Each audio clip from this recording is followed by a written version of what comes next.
मेरी भाभी रोज़ मुझसे 1 किलो मसूर की दाल मंगवाती थी, मगर उस वक्त मैं बहुत हैरान हो जाती जब भाभी उस दाल को बिना पकाए ही अपने बेडरूम में ले जाती और जब बाहर निकलती तो वो लंगड़ा लंगड़ा कर चलती और कहती कि दाल बहुत अच्छी थी। एक दिन भाभी का राज जानने के लिए मैंने अपनी छोटी बहन को भाभी के कमरे में छुपा दिया। कुछ देर बाद जब बहन लंगड़ाती हुई बाहर निकली तो मेरी जान ही निकल गई। आज शीतल भाभी ने मुझसे 1 किलो मसूर की दाल मंगवाई थी। मैं जैसे ही वो दाल लेकर घर पहुंची तो भाभी ने थैला मुझसे ले लिया और अपने कमरे में चली गईं।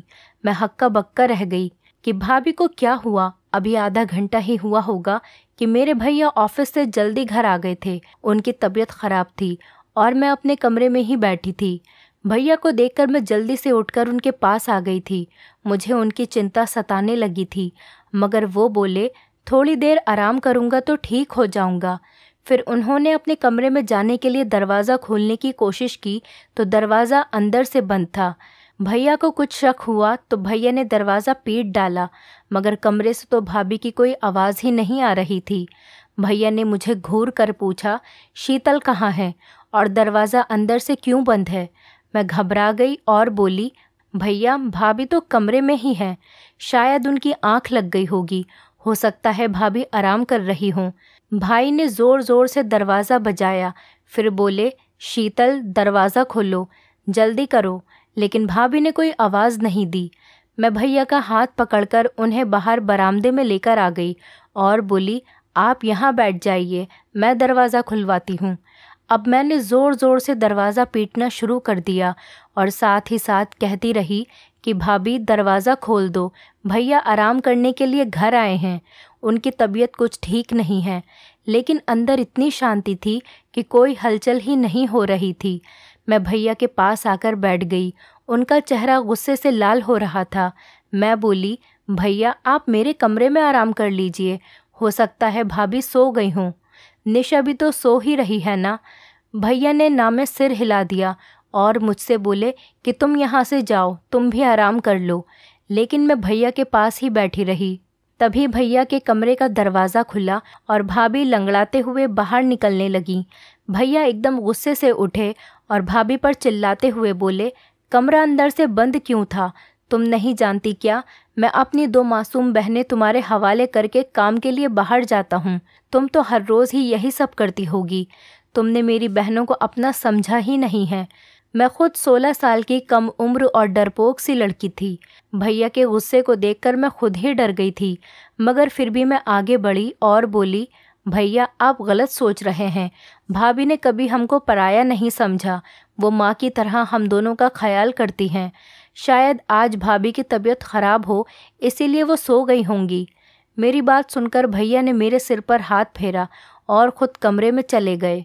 भाभी की आंखों में आंसू आ गए थे और उन्होंने मुझे गले से लगा लिया था। वो बोली, शुक्रिया स्नेहा। मैंने कहा, शुक्रिया को मारो गोली, जल्दी चलो भाभी किचन में, चलकर दाल बनाते हैं। भाभी एक पल के लिए परेशान हो गई थी। वो बोली, स्नेहा दाल तो मैंने खा ली है, तुम अपने कमरे में जाकर पढ़ाई करो। भाभी लंगड़ाते हुए किचन में चली गई थी। मैं हैरान होकर वहीं खड़ी थी कि भाभी ने मुझसे झूठ क्यों बोला कि उन्होंने दाल को खा लिया है, क्योंकि मैंने अपनी आंखों से देखा था कि वो कच्ची दाल अपने कमरे में लेकर गई थी। मैं अपने कमरे में आ गई और पढ़ते पढ़ते ना जाने मेरी कब आंख लग गई थी और फिर सुबह को घबराकर मेरी अचानक से आंख खुली। मेरे साथ साथ निशा भी जाग गई थी और अब हम दोनों किचन में जाकर भाभी की मदद करने लगे। आज भाभी भी मुझे बड़ी बेचैन सी और खोई खोई सी लग रही थी। भैया भी किचन में आ चुके थे। अब भैया भी रिलैक्स लग रहे थे, भाभी से आराम से बातें कर रहे थे। मैंने ये सोचकर ये सब नज़रअंदाज कर दिया था कि ये सब मेरा वहम ही होगा। सुबह मैं जल्दी उठकर कॉलेज के लिए तैयार हो गई और भैया के साथ ही चली गई थी। वो ऑफिस जाते हुए मुझे भी अपने साथ लेकर जाया करते थे। मैं और निशा एक ही कॉलेज में एक साथ पढ़ते थे। उसकी फर्स्ट ईयर के एग्ज़ाम हो चुके थे, इसीलिए उसकी छुट्टियां चल रही थीं, जबकि मैं सेकंड ईयर में थी और मेरे एग्ज़ाम के लिए अभी 3 महीने बाकी थे। कॉलेज से घर आने के लिए मैं बस में सफ़र करती थी। मैं जैसे ही घर पहुंची तो मुझे लगा ही था जैसे भाभी मेरे इंतज़ार में ही बैठी होंगी। वो मुझे देखकर फ़ौरन ही कहने लगी कि स्नेहा, जल्दी से यूनिफॉर्म बदल लो और मुझे 1 किलो मसूर की दाल लाकर दे दो। फिर वो अपने कमरे से पैसे लेने के लिए चली गई थी। भाभी की लंगड़ाहट भी ख़त्म हो चुकी थी। मैं जल्दी से मुंह हाथ धोकर भाभी के पास आ गई थी। मैं शीतल भाभी से पैसे लेकर 1 किलो मसूर दाल लेकर आई थी। आज मैंने भाभी को थैला पकड़ाते हुए कहा, भाभी आज प्लीज़ दाल चावल बना लीजिएगा। मेरी भाभी के चेहरे का रंग एक पल के लिए फीका पड़ गया था। फिर उन्होंने हाँ में सिर हिला दिया और दाल अपने कमरे में लेकर चली गईं। मुझे एकदम से अजीब सा लगा था कि ऐसा कैसे हो सकता है कि कच्ची दाल अपने कमरे में कौन लेकर जाता है। फिर मैं यही सब सोचती हुई अपने कमरे में आ गई थी और पढ़ने लगी। शाम के वक्त भैया ऑफिस से आए तो मेरे और निशा के लिए खाने पीने का सामान लेकर आए थे। भैया की आवाज़ सुनकर भाभी भी अपने कमरे से निकल कर आ गई और वो लंगड़ाकर चल रही थी। मैं हैरान रह गई कि पहले तो भाभी के पैर की लंगड़ाहट ख़त्म हो गई थी, अब दोबारा वो क्यों लंगड़ा रही हैं। मुझे भाभी पर शक हुआ, कहीं भैया को दिखाने के लिए नाटक तो नहीं करती। लेकिन जब मैंने भाभी के चेहरे की तरफ देखा तो साफ साफ पता चल रहा था कि वो बड़ी तकलीफ़ में हैं। मैंने अपनी सोच को फ़ौरन बदला और भाभी के पास गई और उनसे पूछने लगी कि उनके पैर में क्या हुआ है, तो वो चुप हो गई थी। भैया को बड़ी भूख लगी थी, इसलिए भाभी फटाफट किचन में चली गई थी और मैं अक्सर किचन में भाभी को मदद करती थी। आज भी मैं उनकी मदद के लिए किचन में चली गई। मैंने कहा, भाभी दाल चावल के बारे में सोच सोचकर बड़ी भूख लग रही है। भाभी ने मेरी तरफ बड़ी अजीब सी नज़रों से देखा था। भाभी कहने लगी, आज तो मैंने घर में आलू की सब्ज़ी बनाई है, दाल तो मैं कब का खा गई। बहुत ही अच्छी दाल थी। ये सुनकर मैं हक्का बक्का रह गई थी। एकदम ही मेरा दिल भर आया और मैं सब कुछ छोड़ छाड़ कर अपने कमरे में आ गई थी। मैं अपनी सोचों में गुम थी, लेकिन निशा को देखकर मैं एकदम से चौंक गई थी, क्योंकि वो अपनी पुरानी फर्स्ट ईयर की किताब खोलकर बैठी थी। मैंने उससे कहा कि जब पढ़ने के दिन थे तब तो तूने पढ़ाई से जान बचा ली, अब क्या फ़ायदा इस पढ़ाई का। मैंने निशा से किताबें छीनने के लिए हाथ आगे किया तो उसने मेरा हाथ झटक दिया था और एकदम गुस्से से बोली, कभी तो मेरी जान बख्श दिया करो, हर वक्त मेरी माँ बनने की कोशिश मत किया करो। आप सिर्फ मुझसे 2 साल बड़ी हैं, 20 साल नहीं, जो मेरे हर मामले में टांग अड़ाती फिरती हो। मुझे निशा से इस तरह के बर्ताव की बिल्कुल भी उम्मीद नहीं थी। निशा ने तो कभी मेरे साथ इस तरह की बात नहीं की थी। मैं उसे छोड़कर भैया के पास आकर बैठ गई थी। भैया मुझसे पढ़ाई के बारे में पूछने लगे, जबकि मेरा सारा ध्यान भाभी की टांग पर था। वो भैया के सामने आने का टाल रही थी और बहुत मुश्किल से कोशिश कर रही थी कि वो लंगड़ाकर न चले। भैया ने मुझे जब यूँ सोच में गुमसुम पाया तो परेशानी की वजह पूछने लगे। मैंने बिना कुछ सोचे समझे ही भैया को बता दिया कि निशा ने मेरे साथ बदतमीज़ी की है। भाई ये बात सुनकर हैरान हो गए थे। फिर उन्होंने निशा को आवाज़ देकर बाहर बुलाया और बोले कि तुम हर वक्त कमरे में क्यों घुसी रहती हो, बाहर आकर हम सबके साथ क्यों नहीं बैठती। भैया के शब्द अभी मुंह में ही थे कि निशा ने ज़ोर ज़ोर से रोना शुरू कर दिया था। वो बोली, पिताजी खुद तो इस दुनिया से चले गए, लेकिन मुझे दर दर की ठोकरें खाने के लिए छोड़ गए। भैया कहता है कमरे में मत बैठो, भाभी कहती हैं घर के कामों में हाथ बटाओ, जबकि मेरी बहन तो मेरी दुश्मन ही बनी हुई है। भैया निशा की हालत देखकर हैरान रह गए थे।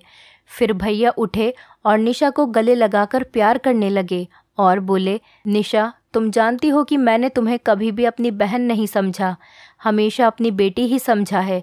फिर तुम इस तरह की बातें क्यों सोचने लगी हो। निशा कुछ भी बोले बिना सिर्फ रोती चली जा रही थी। हम सब भी परेशान हो गए थे। फिर अचानक ही उसने अपने आंसू पोंछ लिए और हमसे माफ़ी मांगकर कमरे में चली गई थी। भैया ने भाभी को आवाज़ देकर बुलाया और बोले, शीतल आजकल निशा घर में ही होती है, ये इतनी चिड़चिड़ी क्यों हो गई है। भाभी का चेहरा एकदम ही सफ़ेद पड़ चुका था। वो बड़ी डरी हुई लग रही थी। वो बोली, सुनील निशा हर वक्त कमरे में ही बैठी रहती है, इसलिए मैंने 1-2 बार उसे बोला था कि घर के कामकाज में थोड़ी मेरी मदद कर दिया करो, इस तरह से तुम बोर भी नहीं होगी। शायद उसे मेरी बात बुरी लगी होगी। भैया कुछ सोचने लगे थे, जबकि ना जाने मुझे ऐसा क्यों लगा, जैसे शीतल भाभी हमसे कुछ छुपा रही थी। बात सिर्फ इतनी ही नहीं थी, कुछ ना कुछ गड़बड़ तो ज़रूर थी। अगले दिन भैया हमारे कमरे के लिए टीवी लेकर आए, अच्छी अच्छी मूवीज़ ले आए, किताबें और नॉवेल्स भी लेकर आए और लाकर निशा के हाथ में थमा दी थी। और भैया कहने लगे, आज के बाद तुम घर में बोर नहीं होगी। फिर कैरम भाभी के हाथ में दे दिया और बोले, शीतल तुम और स्नेहा कैरम खेल लिया करो। ये देखकर भाभी भी मुस्कुरा गई थी। मैं जब कमरे में आई तो निशा मुझे बड़ी जोश में लग रही थी। स्नेहा, मैं सारा दिन फिल्में देख लिया करूँगी, तुम पढ़ाई में ध्यान लगाती रहना। मेरा दिल भी ललचा गया था। भैया निशा के लिए तो बच्चों वाली फिल्में भी लेकर आए थे। मैं देर रात तक जागकर पढ़ाई करती थी।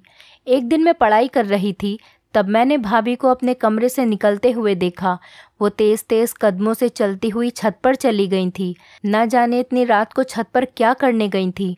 मैं तो बड़ी परेशान हो गई थी।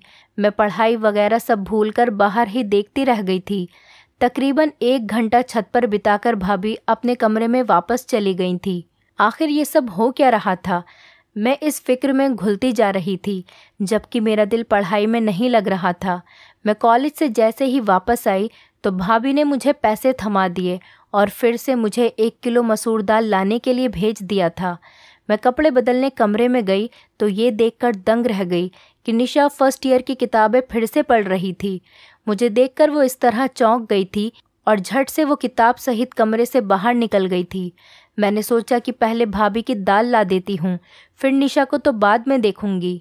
मैं दाल ले आई तो भाभी ने मुझसे थैला ले लिया और कोई भी बात किए बिना वो अपने कमरे में चली गई और अंदर से दरवाज़ा बंद करके कुंडी लगा ली।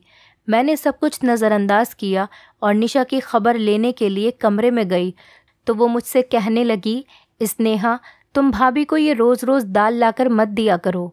उसकी ये बात सुनकर मैं हैरान रह गई कि वो ऐसा क्यों कह रही है।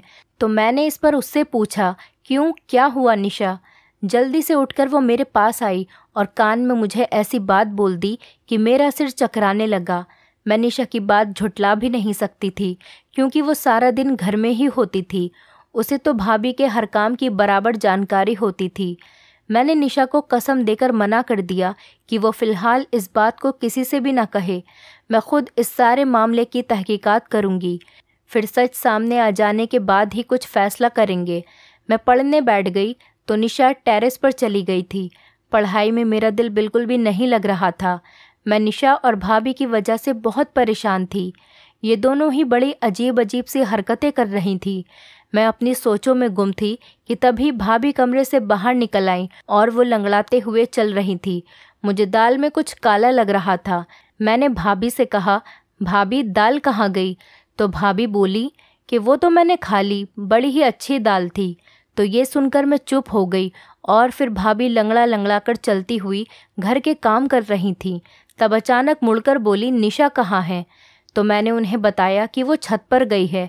ये सुनकर भाभी के चेहरे का रंग अचानक ही उड़ गया था। वो लंगड़ाती हुई छत की तरफ जाने लगी थी। मैंने सिर झटक दिया और अपनी किताब उठा ली।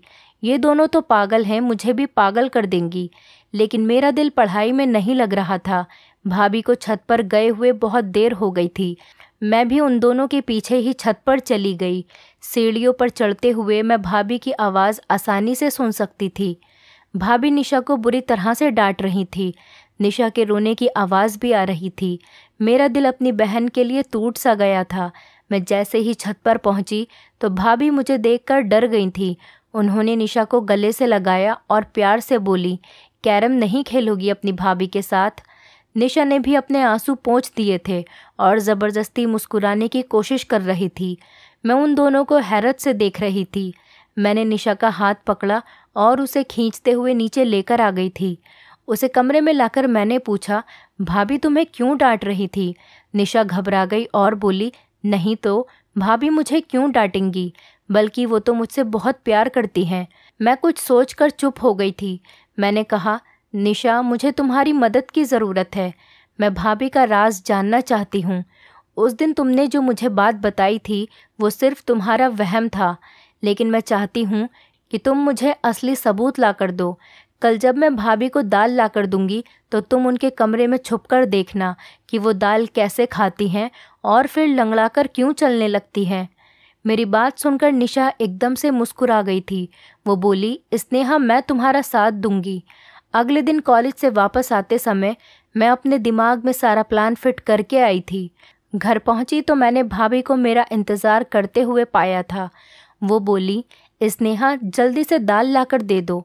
मैं मुंह धोने के लिए कमरे में चली गई और निशा को भी समझा दिया कि जैसे ही भाभी को आवाज़ देकर मैं बुला लूँगी तुम उनके कमरे में जाकर छुप जाना। उसने हाँ कह दिया था।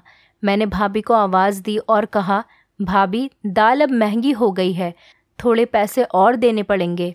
भाभी मुस्कुराकर बोली, तो फिर क्या हुआ, मैं अभी लाकर देती हूँ पैसे। इतनी देर में निशा भाभी के कमरे में जाकर छुप गई थी। मैं दाल ले आई थी। भाभी ने खुशी खुशी वो दाल मुझसे ले ली और अपने कमरे में चली गई। मैं बाहर बरामदे में बेचैन होकर चक्कर पे चक्कर काट रही थी। 1 घंटे बाद भाभी के कमरे का दरवाज़ा खुला और वो लंगड़ाती हुई कमरे से बाहर आ गई थी। फिर भाभी किचन में चली गई तो निशा भी उनके कमरे से बाहर निकल आई। ये देखकर तो मैं दंग रह गई कि निशा भी आज लंगड़ा कर चल रही थी। मैंने निशा का हाथ पकड़ा और जल्दी से पूछा, निशा, बताओ मुझे क्या मालूम हुआ। निशा बड़ी परेशान सी लग रही थी। वो बोली, स्नेहा, मैंने तो तुम्हें पहले ही बता दिया था कि भाभी हमसे छुप छुप कर घर से निकलती हैं, मगर तुमने मेरी बात का यकीन ही नहीं किया था। वो खिड़की बहुत छोटी है, उससे निकलते वक्त पैर में चोट लग जाती है, इसीलिए भाभी लंगड़ा कर चलती हैं। मैं भी उस खिड़की से निकलकर भाभी के पीछे जाना चाहती थी, मगर इस चोट की वजह से मैं वापस आ गई। मैंने निशा को कसम दी कि वो भैया को इस बारे में कुछ भी न बताए। वो बोली, पागल तो मैं हूँ नहीं जो भाई का घर उजाड़ने का सोचूंगी। मैंने निशा को एक किताब दे दी और बोली कि तुम इसको पढ़ लेना। मैं उसका छोटा सा दिमाग दूसरी तरफ घुमाना चाहती थी, जबकि मैं खुद इस दुविधा में फंस गई थी कि भाभी के बारे में मैं भैया को कैसे बताऊं या फिर ना बताऊं। भाभी हमारे साथ तो बहुत अच्छे से रहती थी, मगर वो मेरे भैया के साथ बेवफाई कर रही थी। यही बातें सोचते सोचते मेरी आंख लग गई थी। न जाने कितनी देर मैं सोती रही। जब भैया के चीखने चिल्लाने की आवाज़ आई तब मैं घबराकर उठ बैठी थी। मेरी तो जान ही निकल गई थी। मैं भागती हुई बरामदे में गई तो मैंने भैया, भाभी और निशा को देखा। मुझे लगा निशा ने भाभी की हकीकत भैया को बता दी, तभी तो वो उन पर गुस्सा कर रहे हैं। मुझे देखकर भैया गुस्से से बोले, स्नेहा, मैं तो तुम्हें बहुत होशियार समझता था, मगर तुम भी इसको नहीं संभाल पाई। भैया का इशारा निशा की तरफ था। मैं जल्दी से आगे बढ़ी और बोली, भैया, हुआ क्या है। भाई की आंखों में आंसू आ गए थे। तुम निशा से मुझे ये पता करके बता दो कि छत पर कौन था जो इससे मिलने के लिए आया था। मैं एकदम ही डर गई थी। मैंने ज़ोर ज़ोर से नाम में सिर हिला दिया था। मैं भैया से कहने लगी, भैया, हमारी निशा ऐसी नहीं है, ज़रूर आपको कोई गलतफहमी हुई होगी। भाभी भी आगे बढ़कर बोली, सुनील, आप बिना सबूत इतना गुस्सा ना करें, बच्ची है, सुधर जाएगी। भैया अब भाभी को घूर घूर के देख रहे थे। वो बोले, मैंने शादी के पहले दिन ही तुम्हें बता दिया था कि ये दोनों लड़कियां सिर्फ मेरी बहनें नहीं हैं, बल्कि मैं इन्हें अपनी बेटियां भी समझता हूँ। तुम माँ बनकर इनकी परवरिश करना। इस तरह से पालन पोषण किया है तुमने इनका। मैंने निशा का हाथ पकड़ा और उसे अपने कमरे में ले गई थी। मैंने निशा से पूछा, तुम मुझे सब कुछ सच सच बता दो कि आखिर बात हुई क्या है। वो रोते हुए कहने लगी कि भाभी चाहती हैं कि हम दोनों उनके पति का घर छोड़कर चली जाएं, इसीलिए वो ये सब करके हमें हमारे भाई की नज़रों में गिराना चाहती हैं। मैं बोली, तुम फिक्र ना करो, हमारे लिए गड्ढा खोदने वाले खुद ही उसमें गिर जाएगी। अगले दिन मैं भैया के साथ कॉलेज जाने लगी तो भैया बड़े खामोश से थे। उनकी आंखों में गुस्सा साफ दिख रहा था। मैंने भैया से कहा, भैया, आज आप ऑफिस से आधी छुट्टी लेकर मुझे कॉलेज से लेने के लिए आ जाइएगा। मैं एक हकीकत आपके सामने रखना चाहती हूँ। भैया कुछ कहे बिना ही चले गए थे, मगर ये उनकी मेहरबानी थी कि वो मुझे लेने के लिए आ गए थे। मैंने उनसे कहा कि वो घर से बाहर ही रहें जब तक मैं इशारा करके उन्हें ना बुलाऊं, तभी वो आएं। मैं जैसे ही घर गई, भाभी ने दाल का ऑर्डर दे दिया।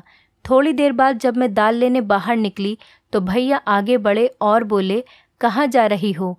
मैंने कहा, बस आप चुप रहें, आज हकीकत आपके सामने आ जाएगी। मैं दाल लेकर घर चली गई तो भाभी ने मेरे हाथ से दाल का थैला ले लिया और कमरे में चली गई। मुझे इसी वक्त का इंतज़ार था। मैं जल्दी से घर से बाहर आई और भैया को अपने साथ घर लेकर गई। मैंने कहा, भैया आप अपने कमरे का दरवाज़ा खोलिए। भैया के पास एक कटर था जिसके ज़रिए से उन्होंने कमरे का दरवाज़ा खोल लिया था। जब हम अंदर दाखिल हुए तो भाभी अंदर कमरे में नहीं थी। उनके कमरे की खुफिया खिड़की खुली हुई थी। भाई ने उस खिड़की से बाहर देखा तो उन्हें भाभी नज़र आईं। वो तेज़ तेज़ चलती हुई कहीं जा रही थीं। भैया भी उस खिड़की से कूद गए थे, जबकि मैं और निशा भी बड़ी मुश्किल से उस खिड़की से उतर पाए थे। हम तीनों भाभी का पीछा करते हुए दूर एक सुनसान सी जगह पर पहुंच गए थे। एक बाबा का घर था जहां लोग ताबीज़ बनाने के लिए आ जाया करते थे। तेज़ तेज़ चलते हुए अचानक जब भाभी ने पीछे मुड़कर देखा तो हम तीनों को देखकर उनके चेहरे का रंग फीका पड़ चुका था। भैया आगे बढ़े और भाभी का हाथ पकड़कर उन्हें घर ले आए थे। भैया के तेवर बड़े ख़तरनाक हो चुके थे। वो भाभी से बोले, शीतल, आज मैंने अपनी आंखों से सब कुछ देख लिया है, तो झूठ बोलने का कोई मतलब नहीं है। मुझे सच सच बता दो। तब भाभी बोली, सुनील, भगवान जानता है मैंने आपकी इन दोनों बहनों को अपनी बेटियों की तरह ही समझा है, मगर इनकी वजह से आप मुझ पर शक करते कि मैं इनका ख्याल नहीं रखती। इनकी वजह से आप मुझे 2 शब्द भी सुना देते थे। तब मुझे ये वहम हो गया था, शायद आप मुझसे प्यार नहीं करते। ऐसा भी लगता था कि जैसे आप किसी और से मोहब्बत करते हैं और मुझे तलाक दे देंगे। मैंने अपनी बड़ी बहन से इसके बारे में बात की तो वो कहने लगी, एक साधु बाबा हैं जिनका मंत्र बहुत शक्तिशाली है, उससे पति मुट्ठी में आ जाता है। इसीलिए मैं आप सबसे छुपकर उनकी सभा में जाने लगी थी। साधु बाबा ने कहा था कि पूरे 30 दिन तक 1 किलो मसूर की दाल पर मंत्र का प्रयोग करना है और वही दाल नहर के किनारे फेंक देनी है। मुझे ये सब करते हुए पूरे 25 दिन हो चुके थे। मैं आप दोनों के जाने के बाद उसी मंत्र का पाठ करती थी, जिसकी वजह से निशा पर ध्यान न रख सकी। मुझसे चूक हो गई। निशा अपने ही इलाके के आवारा लड़के रवि से मोहब्बत कर बैठी और इनके दरमियान चिट्ठी और ख़त का सिलसिला शुरू हो चुका था। मुझे निशा पर शक हुआ, इसलिए मैं आधी रात को उठकर छत पर चली गई। तब मुझे रवि का ख़त नज़र आया। उसमें उसने निशा की बहुत तारीफ़ करी थी। मैंने वो ख़त निशा को दिखाते हुए कहा कि मैं तुम्हारी हकीकत तुम्हारे भैया को बता दूंगी, इसीलिए समय के रहते सुधर जाओ। मगर निशा तो मुझे ही अपना दुश्मन समझने लगी थी। मैं ये ठान चुकी थी कि 30 दिन बाद ये प्रक्रिया पूरी हो जाएगी और मेरी मन्नत भी। इसके बाद मैं निशा से सख्ती से पेश आऊँगी, मगर ये व्रत पूरा होने से पहले ही आप मेरा राज जान चुके हैं। मैं आपसे माफ़ी चाहती हूँ कि मैं निशा का ख्याल नहीं रख पाई। मैंने निशा की तरफ देखा तो वो शर्म के मारे सिर झुकाकर खड़ी थी। भैया ने आगे बढ़कर निशा के सिर पर हाथ रख दिया और बोले, बेटा, अगर रवि अच्छा लड़का होता तो मैं उसकी शादी तुम्हारे साथ खुद करवा देता, मगर वो बहुत बुरा इंसान है। इलाके की हर लड़की के ऊपर उसकी नज़र है। निशा रोने लगी और बोली, भैया, घर में सूनापन और अकेलापन था, इसकी वजह से मैं इस गलत राह पर चल बैठी, वरना मुझे रवि में कोई दिलचस्पी नहीं है। भैया मुस्कुरा दिए थे। उनके सर से भारी बोझ उतर गया था। फिर उन्होंने हम दोनों को कमरे में भेज दिया था। यकीनन अब भाभी की खबर लेने वाले थे। वो भाभी को हमारे सामने कभी नहीं डांटते थे। मैंने कहा, भैया आप भाभी को कुछ मत कहना, वो हमारी माँ जैसी हैं। भाभी रोते हुए हम दोनों बहनों के गले लग गईं और एक बार फिर हमारे घर में प्यार का खुशनुमा माहौल बन चुका था। दोस्तों, उम्मीद करती हूँ आपको हमारी कहानी पसंद आई होगी। कहानी पसंद आई है तो वीडियो को लाइक करें, चैनल पर नए हैं तो चैनल को सब्सक्राइब करें और हाँ, नोटिफिकेशन बेल को ज़रूर दबाएं ताकि अगली अपडेट सबसे पहले आपको मिले।